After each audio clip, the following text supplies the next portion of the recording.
I'll destroy you. Dale, what are your thoughts on the two major parties? I don't like either one of them. They're not much different from each other, really, other than rhetoric and some buzzwords, things like that. What would you think of, you know, joining a political party that just has parties? It sounds great. Just throwing parties, you can't hurt anyone that way, you know. No, I'm not really one to follow politics and stuff. Why is that? Well, I don't know. It's never been something that's really interested me, and I've always kind of let someone else do the talking and stuff. So what's wrong with the world? Really? I don't know. I'd say there's like a lot of people that need help, and not a lot of people are getting help.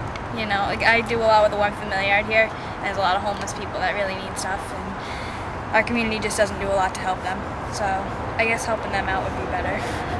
What do you think about the two major parties? The president parties? Yeah, the two major political parties. Not a fan of really either of them right now. I've been a Republican for a while, but right now I don't really know what to think.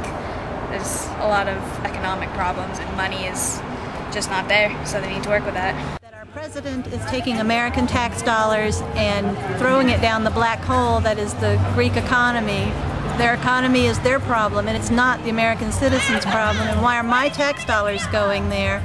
That's what I'm upset about right now. By and large, the big picture in the world these days is kind of bleak. You might think so, but actually I do a lot of different kinds of activism that make me much more optimistic.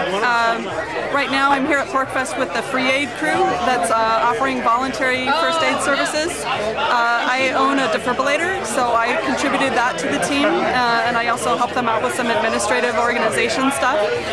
And we've had over 20 medically skilled liberty lovers join us and volunteer their services voluntarily, and we've gotten some great donations, and we've talked to a lot of people about CPR, which is something that we can all do, even those of us that don't have medical skills.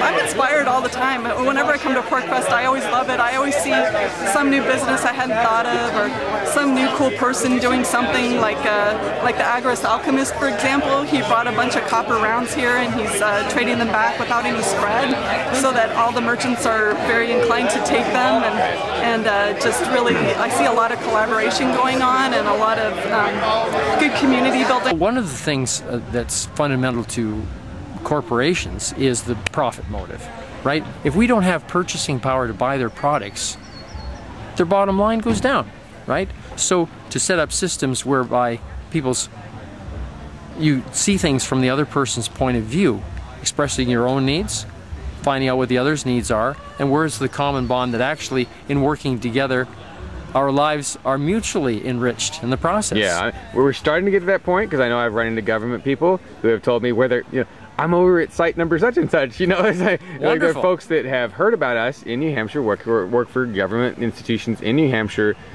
They're essentially bureaucrats, and they're coming to Porcupine Fest. And to me, that's one of the most wonderful things. I'm so glad they're here. You know, they might not all know that they're welcome here, but in my mind, they are. Right.